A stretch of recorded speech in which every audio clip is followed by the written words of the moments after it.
Hello and welcome to the Evercade Retreat. Gene Joke here, and today I'm adding Don Doko Don to my ever growing list where I rank every Evercade game ever. Don Doko Don is a single screen platformer or elimination platformer that was released by Taito into arcades in 1989. The plot goes something like this. In the kingdom of Maryland, and now I have no idea why it's called Maryland.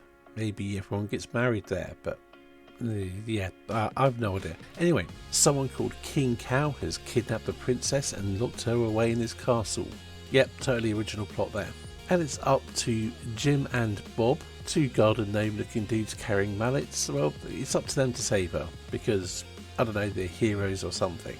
Yeah, it's not much of a plot, but it doesn't really need one, I suppose. Interestingly, I have come across the heroes being described as lumberjacks, but I would have thought lumberjacks would carry axes and not mallets. Yeah, whatever. As you can no doubt tell from what's on screen, the graphics are bright and colourful and very cute. The sprites are pretty well animated and the backgrounds, while not overly detailed, do what they need to do. Nothing's too cluttered. But despite being cute and colourful, they also feel somewhat bland. All in all, it looks fine. It's quite a nice looking example of the genre, but I do find it somewhat unappealing looking. Maybe that's my aversion to cute things though. On the sound front, the main sound effects are fairly basic, but they do the job. Although I do find the sound your gnome, or whatever he is, makes when he jumps, I don't know, it just seems odd to me. Really, there's nothing to complain about with the sound effects though. They're the sort of thing you'd expect from this kind of game.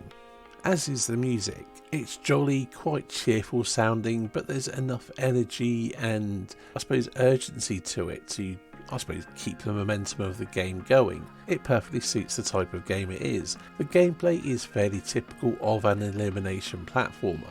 Control your character, attack it, pick up the unconscious body and throw it at the enemies. And of course the thrown bodies can take out multiple enemies. And there's lots of pickups to pick up fruits and sweets and things, as there always is in these games. And as I mentioned earlier, there's bosses, which you face every so often after doing a bunch of regular levels. The basic gameplay and movement feels pretty good, and there's a little bit of strategy required on later levels, almost a puzzle-like aspect working out how to take out all the enemies, and I suspect this would be heightened in multiplayer mode, although I haven't tried that yet. For the negatives, those levels that require more strategy, they're often not that much fun to play, and it's hard to get away from the fact that the game starts to feel really repetitive and it's not quite fun enough to overcome that. Of course, playing through with a friend might well remedy this, but what I tend to feel playing this game is I would rather be playing Bobble or Tumble Pop or Snow Brothers. Not that the game is bad, but there are better examples of the genre on the Evercade, and a whole load of similar games which are perhaps on par with it. I suppose you could say it lacks that special sauce to help it stand out from the crowd, and the elimination platformer genre is gradually getting more crowded on the Evercade.